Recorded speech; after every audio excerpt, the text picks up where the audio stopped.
What's going on, guys, and welcome back to WrestleRant, where every single Tuesday I, Graham G.S. Matthews, break down all the pay-per-views that I watch on the WWE Network. Today we officially start our WCW pay-per-view review journey, starting with Starrcade 1983. And I know what you're thinking. Oh, it's not a WCW pay-per-view. I had someone tweet me on Thursday or Wednesday, whenever I put up the schedule of every WrestleRant video I have scheduled between now and December of 2018. Yes, I have planned a year in advance. You can see the full schedule right now on Twitter. I put it up a few days ago, about a week or so ago at this point.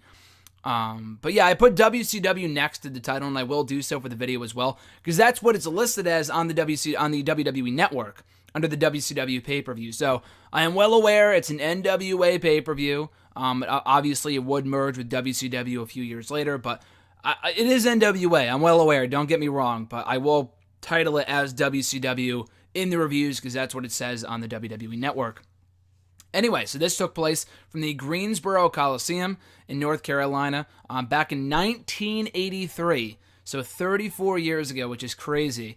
But it's also fitting. I was already planning about, I've kind of gone back and forth in recent weeks as to whether I should start from the beginning of WCW pay-per-views on the WWE Network or if I should just pick popular ones. I wasn't really sure what to do. I might as well start from the start, which is what I'm going to do, starting with Starrcade 1983, of course, and it just makes more sense. But it's also fitting because not only am I meeting Ric Flair this Friday, hopefully, fingers crossed, if all goes well, at a Northeast Wrestling event, they also brought back Starrcade this past Saturday as a SmackDown house show featuring the Hardy Boys and a couple of cage matches. Charlotte Flair was there, Ric Flair was there. So it is pretty fitting. I watched the show on that Saturday, and I'm reviewing it here a few days later. So, nonetheless, we kick off the show with the Assassins taking out Rufus R. Jones and Bugsy McGraw. Not the greatest opener, not exactly the most exciting initial exposure for me to WCW. This was not a great match by any stretch. Lasted about 8 to 10 minutes. One of the Assassins rolled up Bugsy for the victory, and that was about it. Very slow, plodding match. Not a terrible match, but not exactly all that exciting. Don't watch this match thinking all the matches from that time period or even on this show are like that. That's the thing. It wasn't the most exciting opener, like I said, but there were a lot of great matches on this show that I will get to momentarily. The second match was not among them either. It was Kevin Sullivan and Mark Lewin,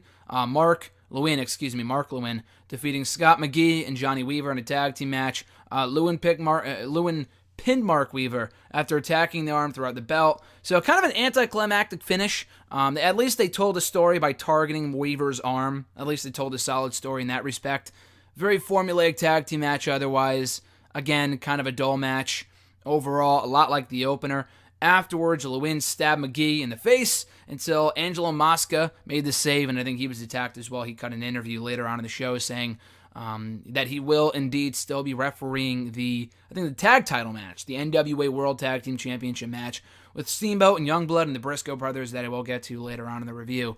Again, not a great match. At least it was shorter than the opener by only a few minutes, mind you, but still not a great match by any stretch. The third match, also not that exciting, but it was interesting though. We had two WWE Hall of Famers in here, Abdullah the Butcher and Carlos Cologne, the father of Carlito and Primo, the owner and founder of the WWEC, the promotion in Puerto Rico.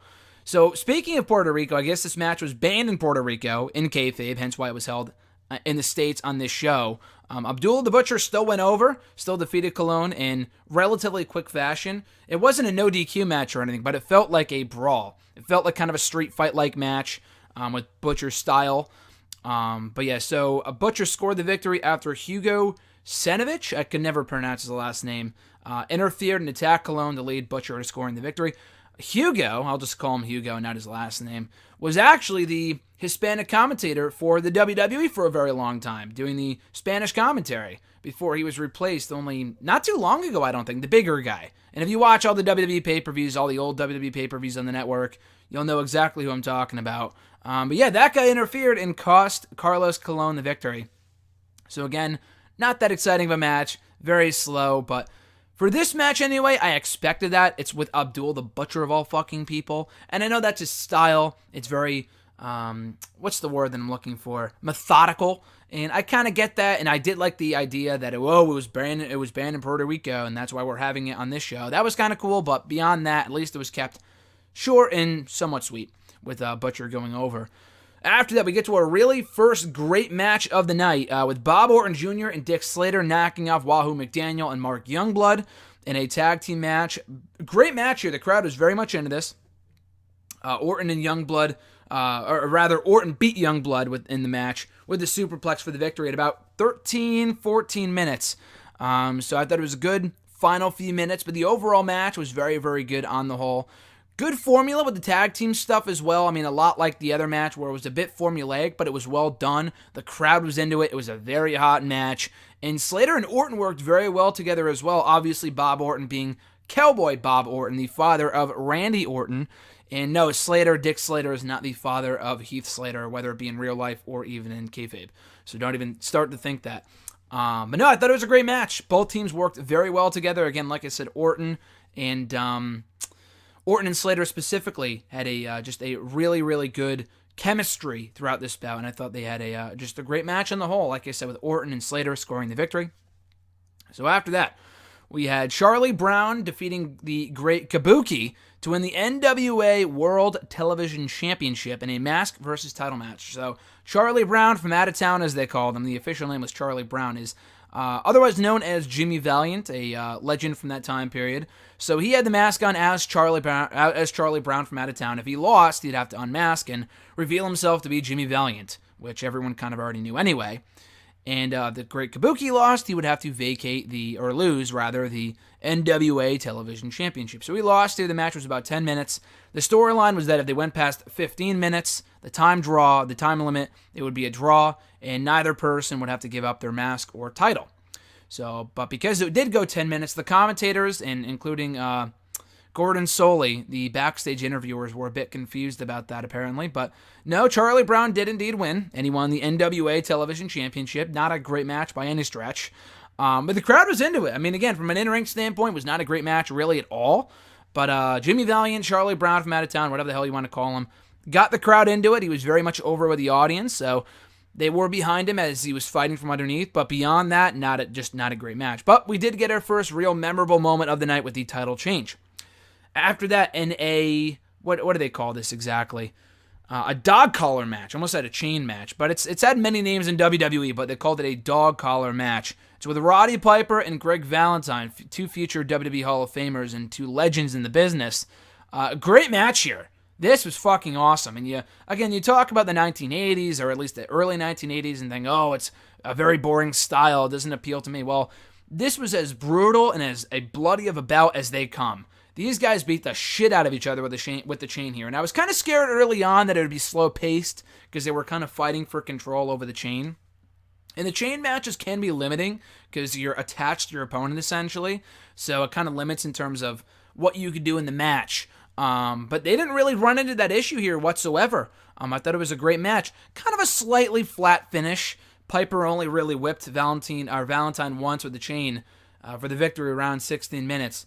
And that was it. They probably could have done more than that to put him away, but beyond that, it was a great match. I thoroughly enjoyed it. Like I said, Roddy Piper picking up the victory. Valentine attempted to jump him afterwards by hanging him with the chain. I think Piper got out of it. He talked about it later on in the show. So despite the anticlimactic finish, I thought this was a really, really good match. And even above the in-ring action being exciting, they had they told an awesome story here with Valentine going after Piper's ear by attacking the ear, and it was a bloody mess by the end of the match.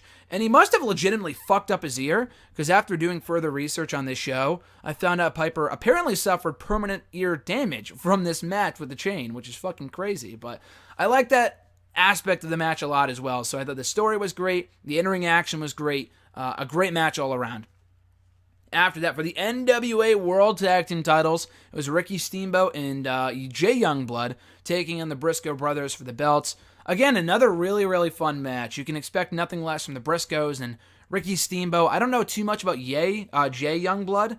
I don't know if isn't Ricky Steamboat's real last name Youngblood? Are they related? I didn't really look too much into that, but I thought they made a great team here, and they were awesome baby faces, so the crowd was very much behind them. The Briscoe brothers, being the consummate heels, worked over the baby faces for a better part of the bout, but again, the crowd stuck with this. They were very much behind Steamboat and Youngblood. They rallied behind them the entire way, and again, just a good... I don't want to say formulaic, because I said that as a bad thing earlier on with the other tag team matches.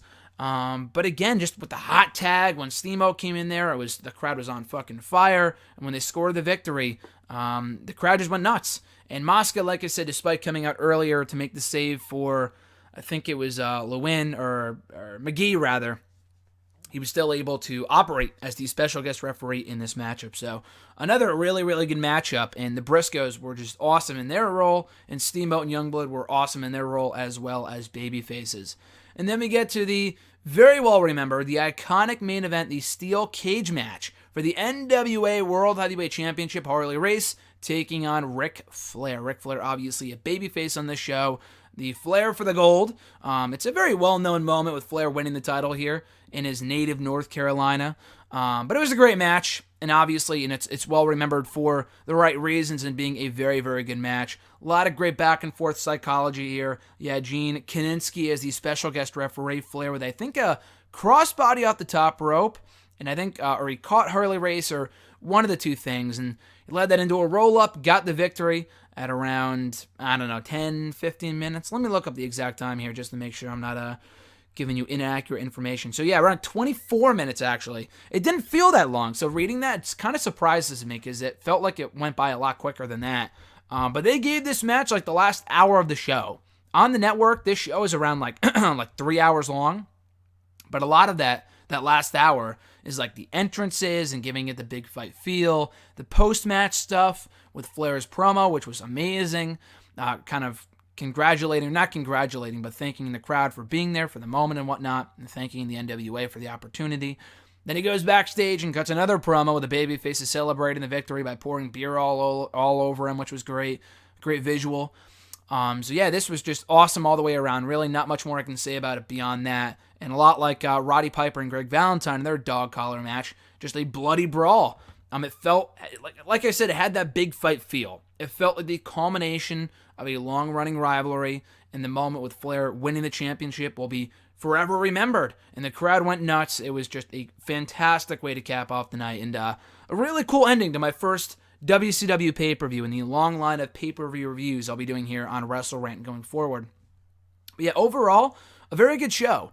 Like I said, the first few matches, the first tag team match, the second tag team match, Abdullah the Butcher and Carlos Cologne, and even Charlie Brown and the Great Kabuki was fine. It wasn't a great match, but I think it was better than the other three matches for what it was worth. But yeah, I thought overall this was a very good show. The main matches delivered, especially those final three matches. Piper and Valentine, awesome match. Definitely check that out. Tag title match was very enjoyable. The main event, obviously go out of your way to see. If there's any one match on the show you should check out, it's that one. But also the Orton and Slater and the McDaniel and Youngblood match from earlier on in the evening, the other tag team match, was also very, very good. So the good obviously outweighs the bad here. You got to get some filler in there. That's no problem. Overall, a very, really not only an enjoyable, entertaining event. It has that old school feel with the match in between interviews and stuff like that with the wrestlers and talking about their losses and wins and what's next and that kind of shit going forward. It was a very newsworthy event with multiple championships changing hands, 3 new champions and the tag team champs, the TV champ, the NWA world title changing hands, but also Harley Race bowing out after this and kind of stepping away from the NWA to for a brief run in the WWE before coming back to the NWA, WCW later on, a few years later. So it was a very newsworthy and interesting historic pay-per-view. You have multiple future WWE Hall of Famers on the show. Obviously, Ric Flair winning the championship, Harley Race, Roddy Piper, Ricky Steamboat, Bob Orton. A lot of future legends in the business. So I thought it was a really good historical show that you should absolutely check out for these young up-and-comers. And I say that not now, but like at the time, for a lot of these people would go on to great success in the WWE. So watch Starrcade 1983 on the WWE Network. I'll be talking about an ECW pay-per-view next week, I believe. ECW, The 95 pay-per-view. I thought I was going to be talking about Barely Legal from 97, but instead I'll be going back a bit further for their 95 pay-per-view. So stay tuned for that next week, I believe. I might be wrong about that. I haven't checked the schedule in a few days, so stay tuned for that next Tuesday right here on WrestleRant. If you haven't already, check out my very special edition of WrestleRant. Nothing really special about it other than the day it went up on Sunday. My quick review of the 2014 WWE Night of Champions pay-per-view that, for whatever reason, I didn't talk about when it first aired or a few years after the fact on WrestleRant until I noticed the other day, like, oh shit, I haven't reviewed this for whatever reason. So watched the back over the weekend, reviewed it on Sunday, so be sure to check that out at your leisure as well. Beyond that, folks, you can find me on the Twitter machine. Follow me there at WrestleRant. Find me on Facebook. That's facebook.com/Graham.gsm.Matthews. And also be sure to like this video, drop a comment, share the video, and subscribe to the channel for more daily content. And one more time, you guys, you can check out my full schedule of every pay-per-view I will be talking about, subject to change, obviously, between now and December of 2018. Every week in 2018 is covered, and also the remainder of 2017. On that lineup, on that schedule. So check it out on the Twitter machine. Just got to go back a few days, go to the media tab or something. You can see all the pay-per-views I will be talking about going forward, including WCW shows, ECW shows, TNA shows I will also be talking about, starting with their first 2004 pay-per-view. Other WWE pay-per-views from the last year, and also other NXT TakeOver events from the last year. So that being said, folks, enjoy the rest of your week. I'm Graham G.S. Matthews. One last time, check out the playlist in the description box below of all the WWE pay-per-views in order from 1985 to 2016. Every pay-per-view I've reviewed on the WWE Network as of Survivor Series 2016. That being said, folks, have a great one, and I'll catch your ass down the road.